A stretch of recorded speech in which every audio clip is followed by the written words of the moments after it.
Siemka, ja jestem Adacho, a manga Dragon Ball Hakai powróciła. Po arcydługiej przerwie wracamy do mangi fanowskiej autorstwa bodajże Gustavo, tak ma na imię autor tej mangi. I Gustavo zapytał, czy mógłbym powiedzieć o jego Patreonie, ponieważ jak się okazuje, manga nie była kontynuowana, podejrzewam, że też nie ze względu na jedną rzecz, czyli na budżet, tylko może też na inne rzeczy. Gustavo ma tam swojego Patreona i potrzebuje jakiegoś tam budżetu, żeby móc te rozdziały wydawać na bieżąco, ponieważ z tego co kojarzę, on chyba jakichś tam rysowników wynajmuje, także on nie jest jedyną osobą, która... Nie wiem, czy on w sumie sam rysuje, czy nie, no ale generalnie, tak czy inaczej, wkleję wam w opisie link do jego Patreona, bo jest to manga, którą bardzo lubię, którą bardzo szanuję i która naprawdę wprowadziła bardzo interesującą historię.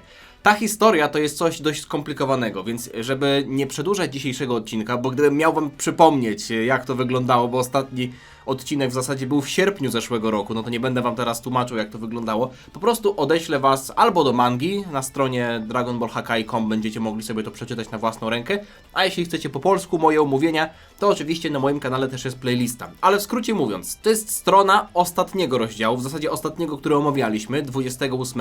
Ten rozdział to było głównie w 90 praktycznie 5% fabuła. Tam było bardzo mało akcji, ale przypomnę wam dosłownie to w dwóch słowach. Magowie przejmują, w zasadzie atakują pierwotne bestie, czyli 5 pierwotnych stworów porozmieszczanych w całym multiversum Dragon Balla, ponieważ chcą przywrócić Zarata, czyli takiego głównego dużego złego, który kiedyś dawno temu został podzielony na te 5 pierwotnych bestii. Na przykład Majin Buu to jest pierwotna bestia, albo Janemba to jest pierwotna bestia. Magowie potrafią przejmować ciała, generalnie Paikuhan jest tutaj tym strażnikiem, no nie mówię, nie będę wam tego przypominał, sam sobie tutaj zerknę od razu na rozdział 29. Ja sobie przeczytałem ten rozdział, więc sobie przypomniałem mniej więcej, jak to wyglądało na końcu. To spotkanie bogów się już zakończyło i z tego co widzę, mamy kolejny rozdział, w zasadzie nawet wydaje mi się, że będzie on podzielony, ponieważ mamy tutaj part 1. Rozdział 29. Pół roku. Tyle czasu dali magowie naszym bohaterom na przygotowanie się i jeśli się zastanawiacie, dlaczego oni w ogóle dali czas, to ze względu na to, że ci magowie przejęli ciała innych, na przykład strażników, prawda? Albo też mistrza Tarona, czyli byłego mistrza Birusa, czyli byłego boga zniszczenia siódmego wszechświata i nie są jeszcze przyzwyczajeni do tych ciał, więc dali te 6 miesięcy, żeby w tym czasie samemu się przyzwyczaić i też z drugiej strony działa to w taki sposób, że jeśli nasi bohaterowie stają się silniejsi, to tak samo jak w Majin Buu Sadze Babidi potrzebował dużo energii, żeby obudzić Buu, na tej samej zasadzie będzie budzony Taron. Taron nie, Zarat. Taron to jest ten dobry, który już nie żyje. Były bóg zniszczenia siódmego wszechświata. A w tej mandze Goku jest bogiem zniszczenia szóstego wszechświata.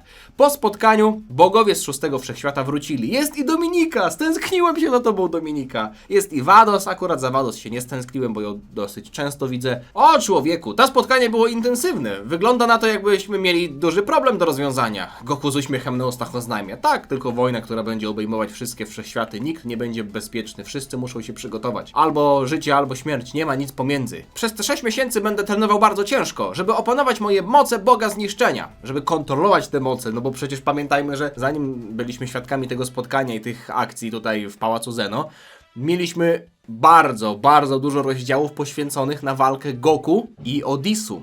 Koński z Wisu. Odisu przecież był tym magiem, który walczył z Goku, ale w pewnym momencie Goku został przejęty przez te moce Boga Zniszczenia. I wykończy tego gościa, który nazywa się Odisu i wszystkich niebieskich magów, oznajmia Goku. Bardzo podekscytowany. No, motywacji mu na pewno nie brakuje. No, ja też nie mam problemu, żeby znaleźć motywację. Żeby cię kochać. A ty, pani Dominiko, co teraz będzie pani robić? Hebę zamykają o 17, to chyba... A, że wojna? A to będę robić pompki i 10 km biegać codziennie i pić dużo soku. Całe to zniszczenie, którą wywołaliście ty i Odisów w tym wszechświecie. Ojejku, mam dużo roboty. Muszę odwiedzić planetę Ziemia, ponieważ tam zniszczyliście ekosystem. Ziemia nie mogą nie przeżyć długo, no bo przecież cały wszechświat był niszczony przez tę walkę, prawda? To prawda. Drapie się w głowę Goku. Tak samo jak mała. Mała i Goku. Ma się ze sobą tyle wspólnego. Po tym jak straciłem kontrolę, zniszczyłem dużo rzeczy i zabrałem ze sobą wiele żyć. Zamartwia się Goku.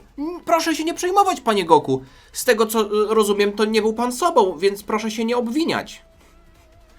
No ja bym jednak mimo wszystko go obwiniał. Nie był sobą. A kim kurwa był? Sąsiadem spod trójki? To na sąsiada spod trójki zrzućmy winę. No jak? Stracił nad sobą kontrolę, ktoś inny go przejął, ale to jego wina. Dziękuję, że mnie pani pociesza, pani Dominiko, ale nadal uważam, że to ja jestem winny za te wszystkie rzeczy. Powinienem się stronić od tego, żeby tracić kontrolę nad swoimi mocami. Nie będę udawał, że to czyjaś inna wina. Patrzcie jaki Goku, jaka skrucha w człowieku. Aż mi się przypomniała sytuacja. Mam to nagrane, to jest jeden z niewielu filmików, który przetrwał mi z czasów studiów. Bo jeśli wiecie, na jednym live'ie mi pękł dysk, zepsuł się dysk i wszystkie te moje nagrania zniknęły, ale jedno, w zasadzie nie jedno, ale kilka nagrań przetrwało. Marcia nas nagrywała, mnie i moich dwóch kumpli w pokoju w akademiku. My tam sobie kopaliśmy piłkę, piliśmy piwo, tańczyliśmy, śpiewaliśmy i tak dalej. W zasadzie ja z moim drugim kumplem, a trzeci spał. I ta piłka była trochę sflaczała. I myśmy go budzili i latarką mu świeciliśmy w oczy. Gdzie jest pompka? Gdzie jest pompka? I chwilę później on sam znalazł pompkę i zaczął nam pompować tę piłkę. I wtedy padł ten tekst. Jaka skrucha w człowieku, aż sam pompuje. Po co ja wam to mówię? A kurwa co? Kto mi zabroni? Chcecie sami czytać mangę, to macie link w opisie. W takim razie życzę ci powodzenia, mówi Dominika. Kaj, kaj. No i skajkajowała się. Widzisz? Z babami tak właśnie jest. Powiesz co myślisz, a ona... Aha! Okej! Kaj, kaj! No i znika. Dochę bez kajkajowała się. Pani Wados, proszę, zacznijmy mój trening już teraz. Przestanę tylko wtedy, kiedy będę mógł opanować te bestie. No i o to chodzi, mówi Wados. Wados jest taka ziomalka. Parę dni później, we Wszechświecie 11. Belmont, Margarita i Capricciosa. I prosciutto i calzone tam jeszcze w zestawie. Mimo tego, że z daleka to tak nie wygląda, kiedy przylecieliśmy na tę planetę, czuję, że jej struktura wisi na włosku. Mówi Belmont, przyleciawszy na jakąś planetę. Przyleciawszy? Dobrze chyba powiedziałem. To wina tej energii, którą on emituje. Ma wystarczającą moc, żeby rozedrzeć całą planetę na strzępy. Aha! Zobaczcie, kto tu jest. Kto tu już trenuje. On czytał tę mangę. On nawet nie potrzebuje oglądać żadnych wiadomości ani czytać gazet. On po prostu wie, że zaraz będzie wojna i ma 6 miesięcy i sobie tutaj trenuje. Jiren we własnej osobie. Ale emanuje tą wielką energię w tym samym czasie, co ją kontroluje. Więc w ten sposób, mimo tego, że los planety jest na włosku, nadal jest ona niewzruszona, nieruszona, nienaruszona. Niewzruszona. Ja jestem wzruszony, że Jiren się w końcu wziął za siebie. Tego się po nim spodziewałem. Kontrola nad jego potworną mocą rośnie dzień za dniem. Czego tu chcecie? Mówi Jiren szary. Od turnieju mocy bardzo się wzmocniłeś, Jiren. No, mamy to. Manga Hakai chyba Gustavo po prostu jest na zakolach Hadacha i widział te memy z Jirenem trenującym. Dobrze, że trenujesz, ale to chyba nadal nie wystarczy, biorąc pod uwagę te wyzwania, które będziemy musieli pokonać, którym będziemy musieli stawić czoła. Dobra, powtórzę pytanie, czego tu chcecie? Przez te wszystkie lata nie trenowałeś, ale stawałeś się silniejszy, ewoluowałeś dzięki twojemu talentowi, dumie i determinacji. Jednakże to nie będą wystarczające czynniki do tego, żeby poradzić sobie z zagrożeniem, które nas czeka. Chodź z nami, przygotujemy cię. Z pomocą Margarity, Capricciozy, Calzone, Verony i pizzy kebab wyewoluujesz jeszcze bardziej. Mówię te słowa i autentycznie mi brzunio mówi. Co to, tylko puste obietnice? No przepraszam, no obiad dzisiaj mam. Nie może być dzisiaj pizzy. Powiedziałem już nie. Pokonam tego demona sam, moją siłą i sam będę się tutaj... Ty, no to jakieś... To mi się akurat nie podoba. Wiecie dlaczego? Bo jeśli to się dzieje po turnieju mocy, to Jiren już powinien wiedzieć, jak ważna jest współpraca. Bardzo mocno to było podkreślone w mandze, ale uważam, że w anime zresztą też. W anime zresztą też.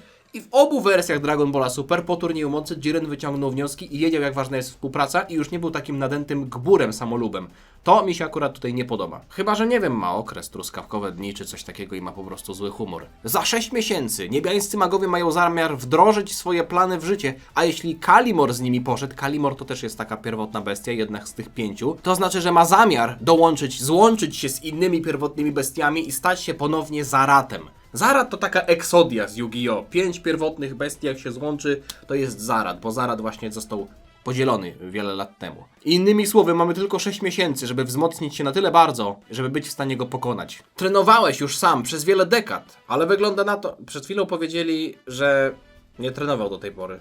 że tam się determinacją, dumą i talentem wzmacniał. Ale nadal wygląda, że dużo ci jeszcze brakuje. Co sprawia, że myślisz, że teraz nagle ci się to uda w tak krótkim czasie? Belmont namawia Jirena, a Jiren nie może ta jego duma przepuścić do jego świadomości tej wiedzy, że faktycznie samemu sobie raczej nie poradzi. Wszechświat 7, planeta Birusa, Birus sobie kurwa łowi. A co? Dieta od jutra. Tak samo Birus, tak samo... O! Jest! Aż mam zamiar, chciałem rozerwać już koszulkę, ale bardzo mi tej koszulki szkoda, bo bardzo ją lubię. O, właśnie ten kolega, który pompował piłkę, był w tej koszulce. Wszyscy dostaliśmy takie, bo to na obozie. Co ja wam to mówię? Nie mogę nawet w spokoju łowić, kiedy ten idiota robi taki taraban tutaj, raban. Słuchaj, jedno pono nasi biją w tarabany. Vegeta w Ultra Ego. Haha, przecież on się bił z Kullerem w piątej wodzie po kisielu, prawda? Ha, było tak faktycznie, jest Vegeta. Czyli ci śmiertelnicy, o których mówił Paikuhan, bo jeśli nie pamiętacie albo nie pamiętacie, pod koniec właśnie ostatniego rozdziału 28 Paikuhan powiedział, że ma 2 śmiertelników na oku. Ja myślałem, że może Vegeta, ale został pokazany Gohan z Piccolo. Może tylko Piccolo trenuje Gohana, a tym drugim śmiertelnikiem będzie Vegeta. A może Paikuhan nie myślał o Vegecie, bo to już było zbyt oczywiste. Tak czy inaczej, Vegeta tutaj trenuje zniszczenie. Bardzo dobrze, panie Vegeta! Twoja kontrola nad zniszczeniem, nad Hakai i tą transformacją się zwiększa. Bardzo się cieszę również, ale dlaczego to w sumie Whis mówi na temat tej techniki? To Beerus powinien trenować Vegetę. Nie. Te postępy są nieznaczące. Jeśli chcę prześcignąć Kakarota i być na równi z niebieskimi magami, potrzebuję więcej niż to. Zwykły trening nie jest wystarczający. Muszę popchnąć swoje ciało do ekstremalnych limitów. Powiedz mi, czy jest jakaś inna, antyżyciowy wymiar, jak ten, który wcześniej zniszczyłem, Whis? Pamiętacie? Może te słowa wam trochę przypomniały. Vegeta został wpuszczony do takiego antywymiaru, z którego nikt nie wychodzi żywy. A Vegeta wyszedł i w ogóle zniszczył ten antywymiar, więc jest kozakiem totalnym. Nie, ten wymiar jest unikalny dla każdego wszechświata. No to niech idzie do innego wszechświata. Swoją drogą, trochę kurwa napsułeś nam tutaj balansu, niszcząc ten wymiar. Teraz Kaioshin musi bardzo ciężko pracować, żeby go odnowić. A za co mu płacą? Ja pierniczę, ty. Za coś mu płacą. Przez miliony lat nic nie robi, no to niech teraz popracuje, no jest okazja ku temu. Ale zajmie odbudowa troszeczkę czasu. W takim razie, mówi Vegeta, muszę znaleźć inny sposób na popchnięcie swoich limitów. Ale kto poza Kakarotem mógłby popchnąć mnie do ewolucji? Vegeta wpada na jakiś pomysł? Kto mógłby popchnąć? Beerus obok siedzi i łowi ryby. Koty łowią ryby, powinien pazurem łowić te ryby. Kto tam jest? O kim myśli Vegeta? Jesteśmy we wszechświecie 6, no nie dowiemy się póki co. W wymiarze, który został stworzony w lasce Vados. Dobrze, pani Vados, kontynuujmy. On tu był w Ultra Instynkcie? Czemu tutaj nagle miał Ultra Instynkt i powiedział kontynuujmy i wrócił do bazowej formy? Poczekaj, Lordzie Goku, może powinniśmy zrobić sobie przerwę? Na jedzenie? Nie, niemożliwe. Nadal brakuje mi dużo, żeby osiągnąć idealną kontrolę nad moją energią zniszczenia, ale dlaczego Goku mówi takie słowa i jednocześnie się cieszy? To jest akurat kalka z Dragon Balla Super, ale mnie to dziwi, że w Dragon Ballu Hakai często tak jest, że postać zadaje zwykłe pytanie, spokojne, a jest narysowana jakby robiła coś takiego. A Goku tutaj wygląda jakby się cieszył. Haha! Przecież nadal muszę trenować! Nie umiem nic! Za 6 miesięcy umrę! Wiecie o co chodzi, tak? Mogliby wziąć tę jego gębę i nawet odwrócić o 180 stopni, żeby to wyglądało jakby on się przejął. Tak, to prawda, ale kontynuacja tego bezmyślnego treningu za bardzo ci nie pomoże, powiedziała Vados, której buzia cała się aż zmniejszyła. Na ziemski czas trenujemy już praktycznie bez przerwy przez 5 dni, a twój progres jest nieistniejący. Jeśli będziemy to kontynuować przez 6 miesięcy, nic się nie zmieni. O, i to powinna być ta mimika. Patrzcie, o to chodzi. Co? Co powinniśmy zrobić w takim razie, pani Vados? Na początku mój trening był obiecujący, ale teraz wygląda na to, tak się czuję, jakby mój progres faktycznie stanął. To jest kompletnie normalne i powszechne wśród bogów zniszczenia. Przecież normalnie bogowie zniszczenia trenują przez milenia, przez wieki, żeby osiągnąć perfekcyjną kontrolę nad swoją energią zniszczenia. I tak osiągnąłeś już dużo w tak krótkim czasie jako Bóg. Ale biorąc pod uwagę poziom, na którym teraz jesteś, teraz twój progres będzie coraz wolniejszy. Ale dokładnie teraz potrzebuję progresować szybciej niż wcześniej. Nie ma niczego, co mogę zrobić w mojej sytuacji, żeby przyspieszyć mój progres? Pozwól, że ci to wyjaśnię. Durniu kapuściany głąbie. Tak Wadus nie powiedziała, ale pewnie tak myśli. Powiedziałam już... Mówiłam już to panu wiele razy. Główne źródło mocy jako Bóg zniszczenia to twoja energia zniszczenia, która jest tą duchową jednostką, tym duchowym bytem, który się w tobie rozwinął. No i który też, jak widzieliśmy, przejmował nad Goku kontrolę ostatnio. Im więcej kontroli masz nad tą energią, tym więcej mocy będziesz w stanie z siebie wydobyć bez ryzyka, że ta energia przejmie nad tobą kontrolę. Głównym celem twojego treningu jest zwiększanie kontroli nad tą energią i to jest jedyna rzecz, która teraz ma znaczenie. Rozumiem, odpowiada Goku. Po prostu powiedz mi, co potrzebuję zrobić, żeby mieć większą kontrolę nad tą energią. 10 km dziennie, pompki i dużo soku. Myślisz, że co Dominika robi po tym, jak wróciła do domu z Hebe? No kurwa. Problem polega na tym, że im bardziej zaawansowany jesteś w kontrolowaniu tej energii, tym dalsze kontrolowanie staje się coraz trudniejsze. Przy pierwszych miesiącach treningu byłeś w stanie nauczyć się lepszej kontroli poprzez zwykłą medytację, a także używanie tej mocy w fizycznym treningu. Ale ta kontrola, którą osiągnąłeś, jest tylko powierzchowna. Żeby progresować od tego momentu, potrzebujesz wejść w stan większego kontaktu z tą energią i zintegrować się z nią ciałem i duszą. To nie jest proces, który wymaga tylko twoich starań. Potrzeba też czasu, żebyś troszeczkę koegzystował z tą twoją nową naturą. Dlatego trening, który robimy teraz, jest bezużyteczny. Potrzebowałam kilku dni na dojście do tego wniosku, ale teraz niestety widzę, że jesteśmy w impasie. Czyli co? Mówisz, że nieważne jak będę trenował, nie będę w stanie iść do przodu dalej? Wszystko, co mogę teraz zrobić, to usiąść i nauczyć się żyć z moją własną mocą? To nie jest takie proste, żebyś po prostu usiadł i czekał. To jest długa i złożona praca, która polega z głębokiego zrozumienia samego siebie i funkcjonowania twojej energii zniszczenia. A także dodatkowo, mówi Vados, Goku zasnął. Co kurwa? Goku zasnął! Bro is fucking asleep. Szlip. Nie wiem, o co tu chodzi, dlaczego Goku zasnął, ale dobra, czytam, co tam dalej Vados mówi. Jest inna metoda robienia postępów, jeśli chodzi o zwiększanie kontroli nad twoją energią zniszczenia. Ale muszę ostrzec, że jest to bardzo rzadkie i bardzo niebezpieczne. Wolisz długą i bezpieczną drogę, czy krótką i niebezpieczną? Powiedział w każdym anime, gdzie ktoś tam trenował. Krótką i niebezpieczną! Bardzo trudno przeżyć! 1% tylko przeżywa, a nawet mniej. Chyba że jesteś głównym bohaterem anime, to wtedy zawsze. Tak, powiedz mi o tej metodzie, pani Vados. Wszystko, co do tej pory ci powiedziałam, jest częścią tej pojedynczej metody odnośnie kontrolowania twojej energii zniszczenia. Metoda znania mocy tej energii do... Chyba trochę za głupi jestem. Goku też nie rozumie. Dobra, idę dalej. Goku też nie rozumie, o co chodzi. Jakie przyjęcia tej energii? Tak, ta metoda polega na nauczeniu się natury tej energii, odkryciu jej funkcjonowania, zsynchronizowaniu twojej mocy z tą energią poprzez wiedzę i brania części tej energii, żeby jej używać. Ale poza tą metodą, która jest najbardziej popularna, jest również inna. Sprawienie, żeby energia zniszczenia dała ci swoją moc sama z siebie. Żeby pozwoliła ci używać swojej mocy. Jak to jest możliwe? Jak mam to zrobić? Musisz przekonać energię zniszczenia do tego. Przekonać? Tak.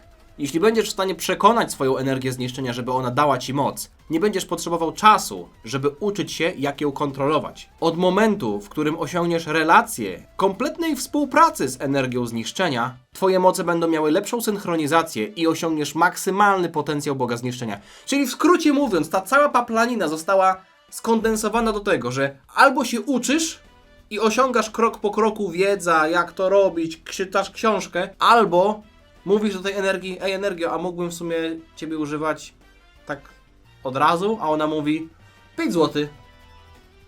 No i już. Czyli mam po prostu zapytać? To wygląda na dość proste.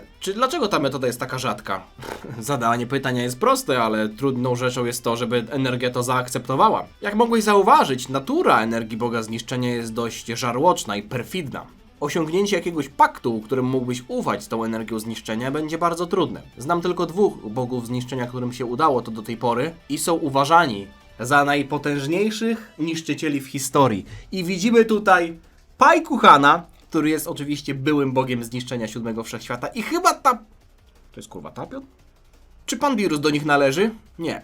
Mimo wszystko pan Beerus ma bardzo dobrą kontrolę nad swoją energią zniszczenia. Należy do dużej grupy bogów, którzy wiedzą, jak używać tej mocy, zamiast prowadzenia współpracy i posiadania relacji ze swoją energią. Więc mówisz, że byłbym w stanie być silniejszy niż Lord Beerus? Wiesz, ja nie wiem, czy te sprawy są takie proste, ponieważ nie wiem, jaka jest maksymalna moc Beerusa, ale co mogę powiedzieć, to to, że będziesz na pewno bardzo, bardzo silny, znacznie silniejszy niż teraz, niż dzisiaj. Jednakże, tak jak powiedziałem wcześniej, mimo tego, że wygląda to proste w teorii, ta metoda jest bardzo nieprawdopodobna do tego, że się uda i bardzo ryzykowna. Jeśli ci się nie uda, stracisz kontrolę nad swoją własną świadomością na zawsze. Goku nie słucha chyba już tego kruczka małego na końcu tej ulotki i mówi: Pani Vados, powiedz mi, co muszę zrobić. Spróbuję tej metody. I to chyba jest ostatni, tak jest, to jest ostatni panel. Powiem wam, aj kurde, manga Hakai to jest jednak coś, co naprawdę bardzo fajnie tłumaczy tę całą historię. Wiem, że tutaj jest dużo gadania, ale jak się nad tym skupić, to jest to tak po prostu, że te trybiki się zazębiają i że to jest bardzo skomplikowana historia, ale nie widzę tutaj... Było tam kilka takich rzeczy, których na początku nie zrozumiałem, co tam mówiłem, ale naprawdę jest to bardzo ciekawa historia. Bardzo ciekawa. Mało tego, ten rozdział 29 to nie jest ostatni rozdział, jaki się pojawił, ponieważ jest jeszcze na stronie rozdział 30 i wygląda na to, że manga Dragon Ball Hakai przynajmniej ma zamiar wychodzić regularnie. Jeszcze raz was zachęcam do tego, żeby zerknąć na Patreona twórcy, bo tak jak powiedziałem, to jest fanowska manga, on potrzebuje środków, żeby to robić. Oczywiście do niczego was nie namawiam, to jest dobrowolna sprawa. Poprosił, żebym o tym powiedział, także robię to z wielką przyjemnością. A jeśli chodzi o dzisiejszy film, to by było na tyle. Mam nadzieję, że wam się podobało. Jeśli tak, to zostawcie lajka. Żeby przypomnieć sobie tę historię, to odsyłam was do mojej playlisty na kanale.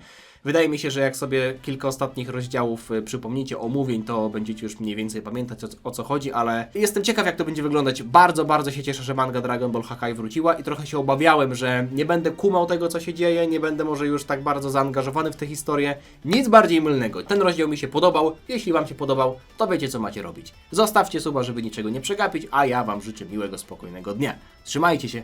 Na razie. Cześć. Ciana.